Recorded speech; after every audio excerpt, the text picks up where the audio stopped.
ओम नमः शिवाय। स्वागत है दोस्तों आप सभी का आपके चैनल जी जायसवाल यूट्यूब स्टोरी में। दोस्तों आज हम जानेंगे फाल्गुन मास महात्म्य कथा अध्याय 4 के बारे में। आज की कथा इस प्रकार है। सनत कुमार बोले, हे भगवान, आपने श्रावण मासों का संक्षिप्त वर्णन किया है। हे स्वामीन, इससे हमारी तृप्ति नहीं हो रही है, अतः आप कृपा करके विस्तार से वर्णन करें, जिसे सुनकर हे सुरेश्वर मैं कृतकृत्य हो जाऊंगा। ईश्वर बोले, हे योगी, जो बुद्धिमान नक्त व्रत के द्वारा श्रावण मास को व्यतीत करता है, वह 12 महीनों में नक्त व्रत करने के फल का भागी होता है। नक्त व्रत में दिन की समाप्ति के पूर्व सन्यासियों के लिए यह एवं रात्रि में गृहस्थों के लिए भोजन का विधान है। उसमें सूर्यास्त के बाद की 3 घड़ियों को छोड़कर नक्त भोजन का समय होता है। सूर्य के अस्त होने के पश्चात 3 घड़ी संध्या काल होता है। संध्या वेला में आहार, मैथुन, निद्रा और चौथा स्वास्थ्य अध्याय, इन चारों कर्मों का त्याग कर देना चाहिए। गृहस्थ और यति के भेद से उनकी व्यवस्था के विषय में मुझसे सुनिए। सूर्य के मंद पड़ जाने पर जब अपनी छाया अपने शरीर से दुगुनी हो जाए, उस समय के भोजन को यति के लिए नक्त भोजन कहा गया है। रात्रि भोजन उनके लिए नक्त भोजन नहीं होता है। तारों के दृष्टिगत होने पर विद्वानों ने गृहस्थ के लिए नक्त कहा है। यति के लिए दिन के 8वें भाग के शेष रहने पर भोजन का विधान है। उसके लिए रात्रि में भोजन का निषेध किया गया है। गृहस्थ को चाहिए कि वह विधि पूर्वक रात्रि में नक्त भोजन करे और यति, विधवा तथा विधुर व्यक्ति सूर्य के रहते रहते नक्त व्रत करे। विधुर व्यक्ति यदि पुत्रवान हो तब उसे भी रात्रि में ही नक्त व्रत करना चाहिए। अनाश्रमी हो अथवा पत्नी रहित हो अथवा पुत्रवान हो, उन्हें रात्रि में नक्त व्रत करना चाहिए। इस प्रकार बुद्धिमान मनुष्य को अपने अधिकार के अनुसार नक्त व्रत करना चाहिए। इस मास में नक्त व्रत करने वाला व्यक्ति परम गति प्राप्त करता है। मैं प्रातः काल स्नान करूंगा, ब्रह्मचर्य व्रत का पालन करूंगा, नक्त भोजन करूंगा, पृथ्वी पर सोऊंगा और प्राणियों पर दया करूंगा। हे देव, इस व्रत को प्रारंभ करने पर यदि मैं मर जाऊं तो हे जगतपति, आपकी कृपा से मेरा व्रत पूर्ण हो। ऐसा संकल्प करके बुद्धिमान व्यक्ति को श्रावण मास में प्रतिदिन नक्त व्रत करना चाहिए। इस प्रकार नक्त व्रत करने वाला मुझे अत्यंत प्रिय होता है। ब्राह्मणों के द्वारा अथवा स्वयं ही अतिरुद्र, महारुद्र अथवा रुद्र मंत्र से महीने भर प्रतिदिन अभिषेक करना चाहिए। हे वत्स, मैं उस व्यक्ति पर प्रसन्न हो जाता हूँ क्योंकि मैं जलधारा से अत्यंत प्रीति रखने वाला हूँ। अथवा रुद्र मंत्र के द्वारा मेरे लिए अत्यंत प्रीतिकर होम प्रतिदिन करना चाहिए। अपने लिए जो भी भोज्य पदार्थ अथवा सुख उपयोग की वस्तु अति प्रिय हो, संकल्प करके उन्हें श्रेष्ठ ब्राह्मण को प्रदान करके स्वयं महीने भर उन पदार्थों का त्याग करना चाहिए। हे मुने, अब इसके बाद उत्तम लक्ष्य पूजा विधि को सुनिए। लक्ष्मी चाहने वाले अथवा शांति की इच्छा रखने वाले मनुष्य को लक्ष्य बिल्व पत्रों या लक्ष्य दुर्वा दलों से शिव जी की पूजा करनी चाहिए। आयु की कामना करने वाले को चंपा के लक्ष्य पुष्पों तथा विद्या चाहने वाले व्यक्ति को मल्लिका या चमेली के लक्ष्य पुष्पों से श्री हरि की पूजा करनी चाहिए। शिव तथा विष्णु की प्रसन्नता तुलसी के दलों से सिद्ध होती है। पुत्र की कामना करने वाले को कटोरी के दलों से शिव तथा विष्णु का पूजन करना चाहिए। बुरे स्वप्न की शांति के लिए धान्य से पूजन करना चाहिए, प्रशस्त होता है। देव के समक्ष निर्मित किए गए रंग, वल्लवी आदि से विभिन्न रंगों से रचित पद्य, स्वास्तिक और चक्र आदि से प्रभु की पूजा करनी चाहिए। इस प्रकार सभी मनोरथों की सिद्धि के लिए सभी प्रकार के पुष्पों से यदि मनुष्य लक्ष्य पूजा करे तो शिव जी प्रसन्न होंगे।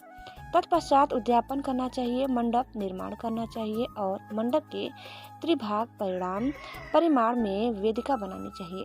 तदंतर पुण्य वाहन वाचन करके आचार्य का वर्णन करना चाहिए और उस मंडप में प्रविष्ट होकर गीत तथा वाद्य के शब्दों और तीव्र वेद ध्वनि में से रात्रि में जागरण करना चाहिए।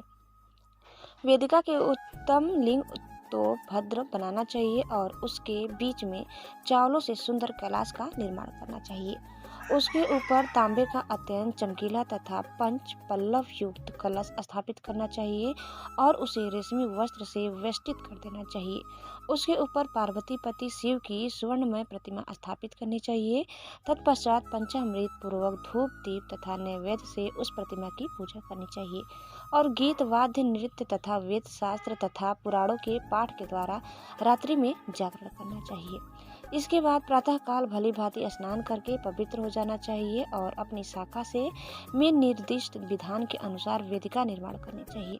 तत्पश्चात मूल मंत्र से या गायत्री मंत्र से या शिव के सहस्त्र नामों के द्वारा तिल तथा धृत मिश्रित खीर से होम करना चाहिए अथवा जिस मंत्र से पूजा की गई है उसी से होम करके पूर्ण आहुति डालनी चाहिए। इसके बाद वस्त्र अलंकार तथा आभूषणों से भली भांति आचार्य का पूजन करनी चाहिए। तत्पश्चात अन्य ब्राह्मणों का पूजन करना चाहिए और उन्हें दक्षिणा देनी चाहिए। जिस जिस वस्तु से उद्यापति शिव की लक्ष्य पूजा की हो उसका दान करना चाहिए। स्वर्णमयी मूर्ति बनाकर शिव की पूजा करनी चाहिए। यदि दीप कर्म किया हो तो उस दीपक का दान करना चाहिए। चांदी का दीपक और स्वर्ण की वर्तिका अर्थात बत्ती बनाकर उसे गोघृत से भरकर सभी कामनाओं और अर्थ की सिद्धि के लिए उसका दान करना चाहिए। इसके बाद प्रभु से क्षमा प्रार्थना करनी चाहिए और अंत में 100 ब्राह्मणों को भोजन कराना चाहिए। हे मुने, जो व्यक्ति इस प्रकार पूजा करता है मैं उस पर प्रसन्न होता हूँ। उसमें भी श्रावण मास में पूजा करता है उसका अनंत फल मिलता है।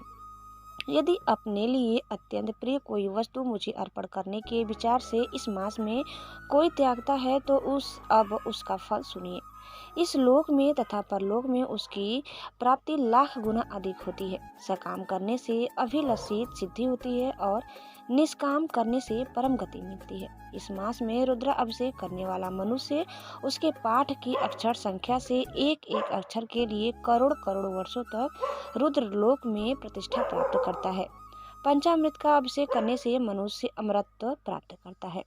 इस मास में जो मनुष्य भूमि पर शयन करता है उसका फल भी मुझसे सुनिए।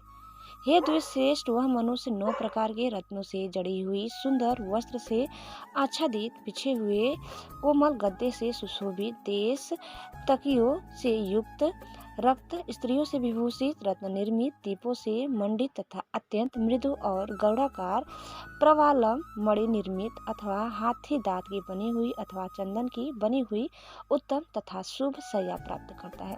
इस मास में ब्रह्मचर्य का पालन करने से वीर्य की दृढ़ पुष्टि होती है। ओज बल शरीर की दृढ़ता और जो भी धर्म के विषय में उपकारक होते हैं वह सब उसे प्राप्त हो जाता है।